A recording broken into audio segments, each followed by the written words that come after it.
So I just did a property flip using my IRA. It's an individual retirement account. Today's video, we're gonna walk through the property. I'm gonna show you what it looks like now that we're done. I'm gonna show you what it looked like when we bought it. We're gonna go over all the numbers so you understand how does it all come together so you can apply it in your life. And further, I'm going to show you why. Why do we use an IRA to finance these pieces of real estate? That's the secret to the game. Multiple ways to finance these deals. And I want you to be able to deploy this strategy in your life and not worry about having to deal with a bank every time you try to go buy a piece of real estate. All right, come along with me.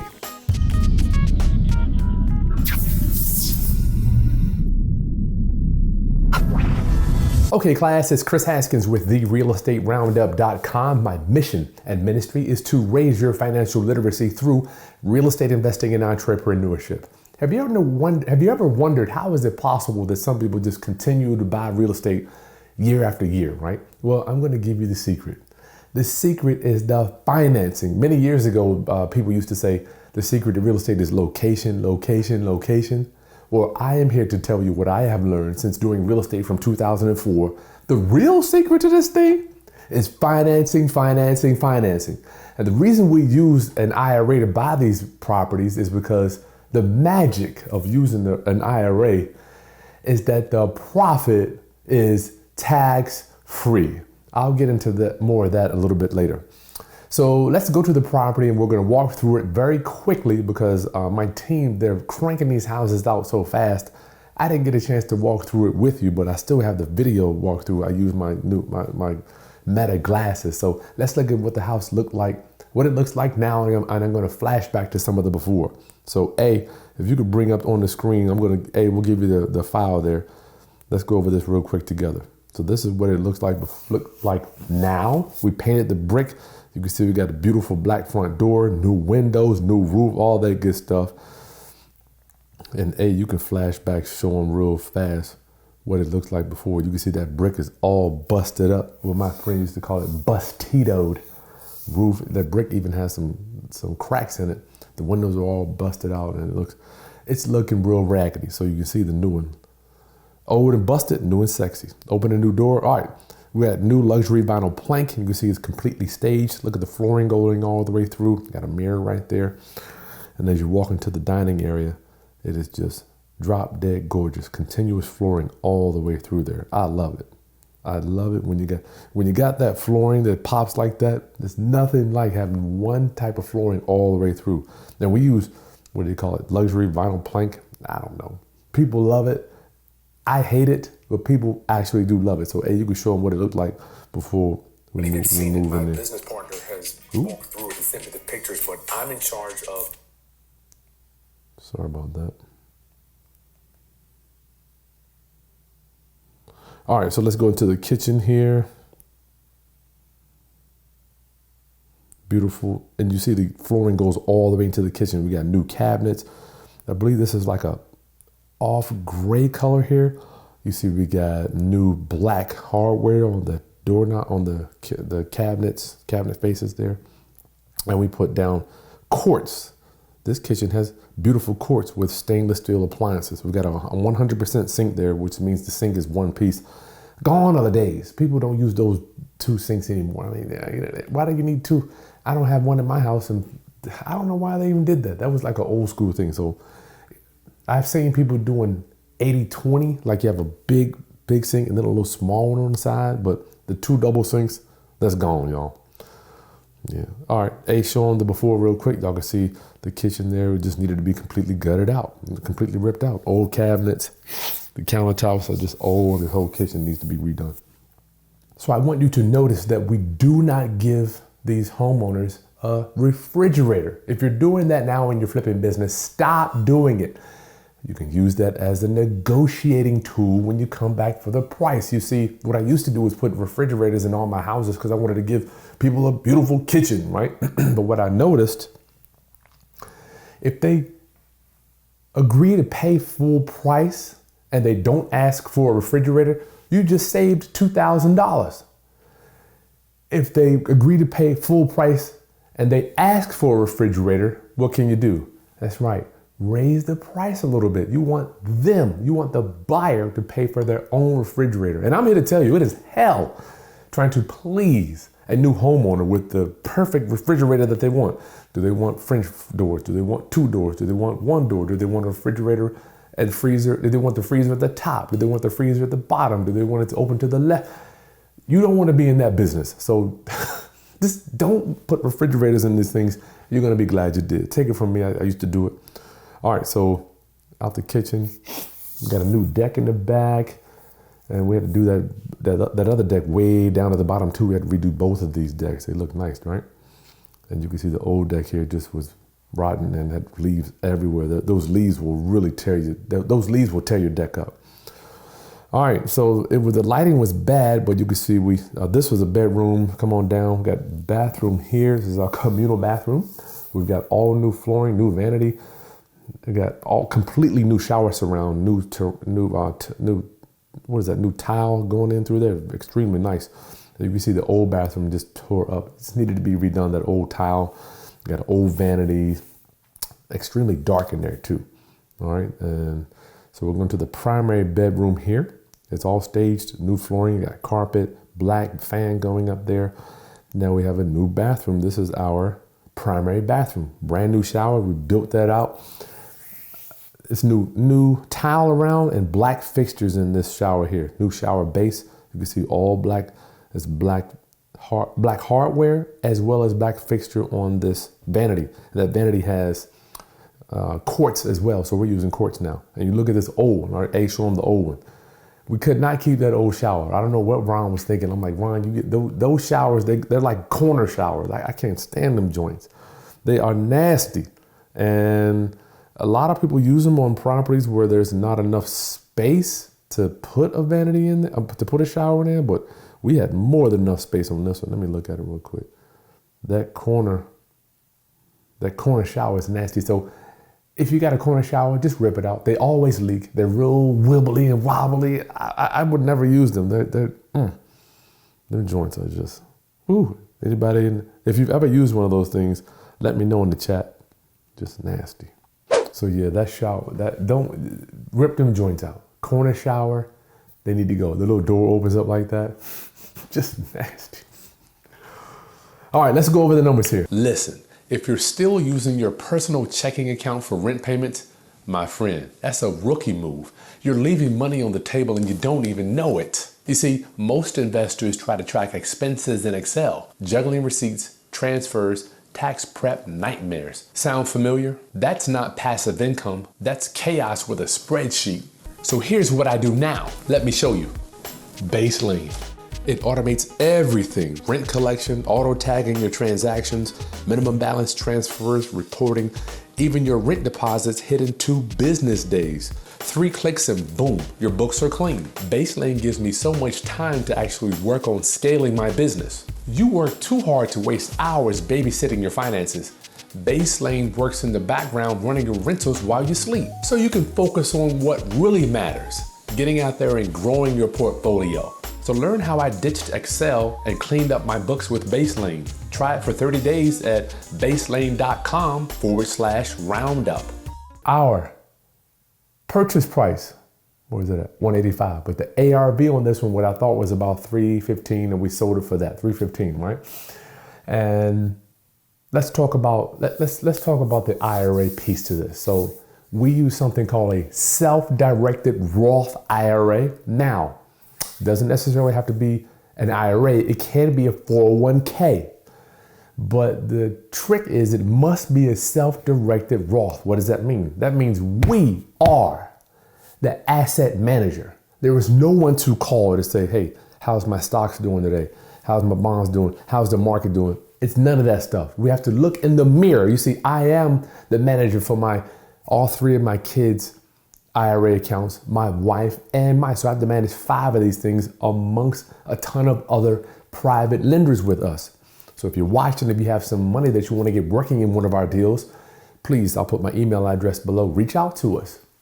We'll get your money working, and it's secured by real estate. This is why we have no problem buying house after house, is because we give our lenders security We give them collateral. So if I screw up, they take the house back. That's the magic in doing this real estate game the right way, the right way. So your self-directed Roth, my custodian is a company called Equity Trust. I'm not saying that they're better or worse, but that's who we use. They don't even pay me to refer them. Maybe I'll get them to pay me one day to give them a referral, but it's really sad. They don't pay me for that. How many IRAs have I converted over for people?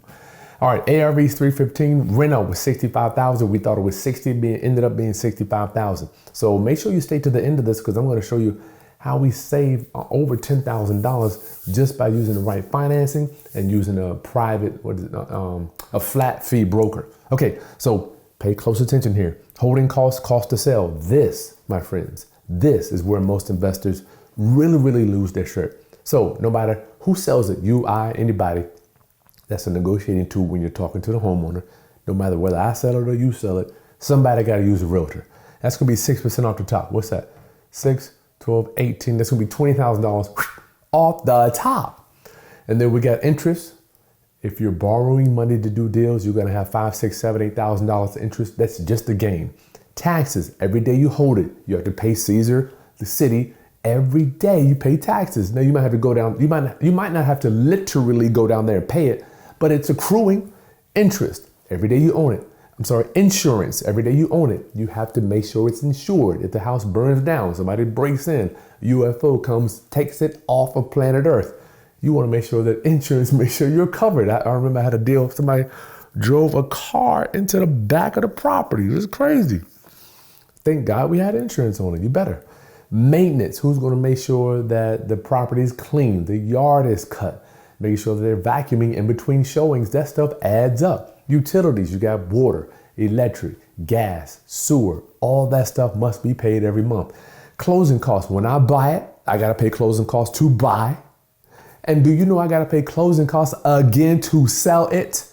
So that adds up too. That's like $4,000 or $5,000 just in transaction fees. I remember when I started, people used to say, I don't want to, you're paying $5,000 just to buy I couldn't believe it. $5,000 just to buy a house? Just to buy a house, y'all. Can you imagine? Yes, get over it. Our expenses are high in real estate. That's why training is high and the cost of real estate is high. Everything's high. Now, usually this adds up to about 10%, but here's one thing that a lot of investors miss as an expense. Home inspection. Every time we sell a piece of real estate, well, not every, the majority of times, the buyer pays a home inspector $500. They're going to walk through the property. They're going to find all the little things that are wrong with it. A broken window, a light switch not working. A lot of times windows, the glasses, they lose the seal and moisture can get in there, which sometimes we don't even notice it. That could be another $300, $400 just to replace a window or two.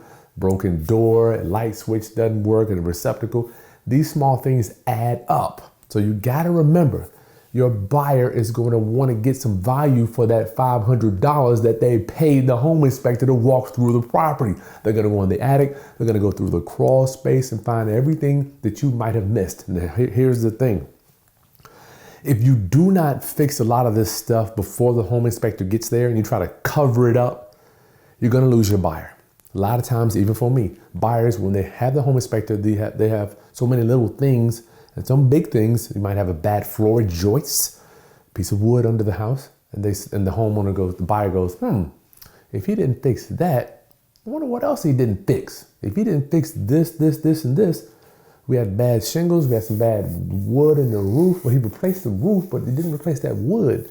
So that's why it's always good to err on the side of spending the money. Spend the money, y'all. Don't take an error on not spending the money. You see, in baseball, they have something called an error. That's when you make a mistake, a blatant mistake that you should not have made. Now, in real estate, it's the same thing. If you replace the roof, you better replace the bad wood. Don't be cheap.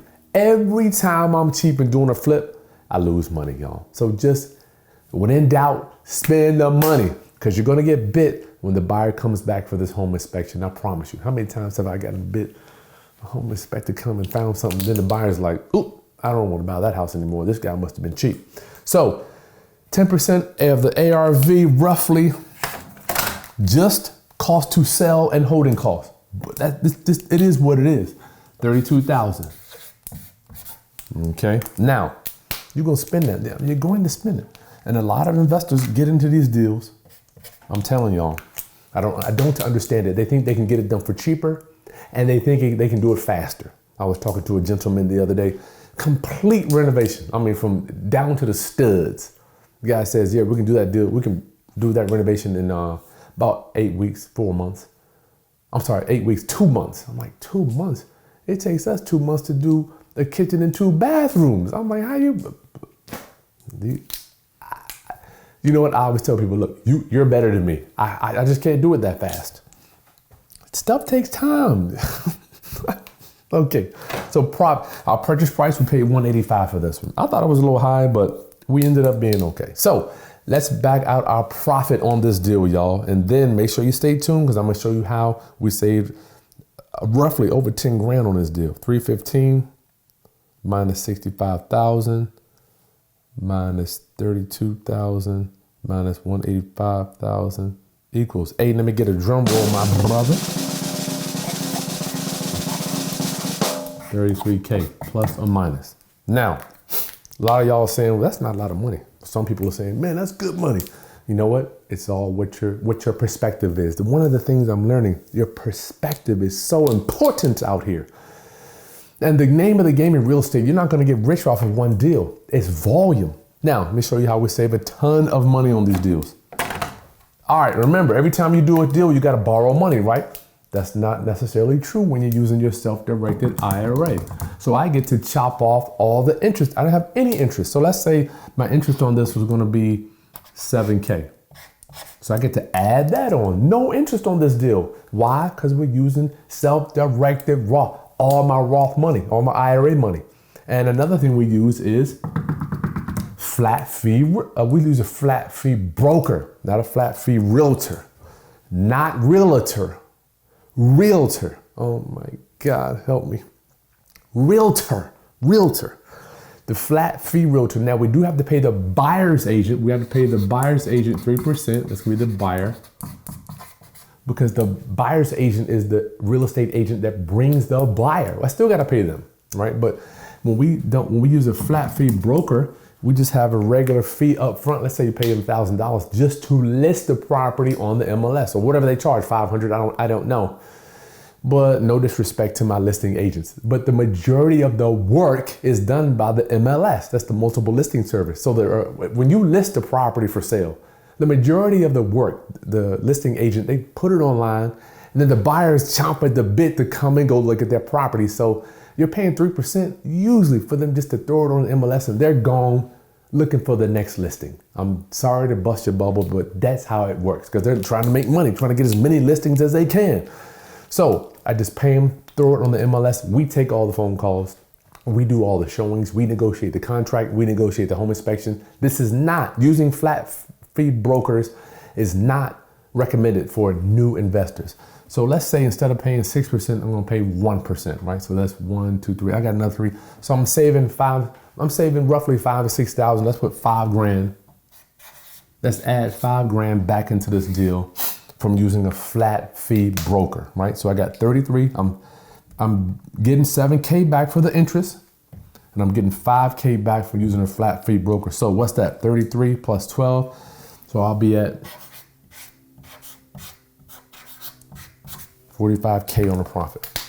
Let me make sure, because I'm real bad with numbers, y'all. Let me just do this number here.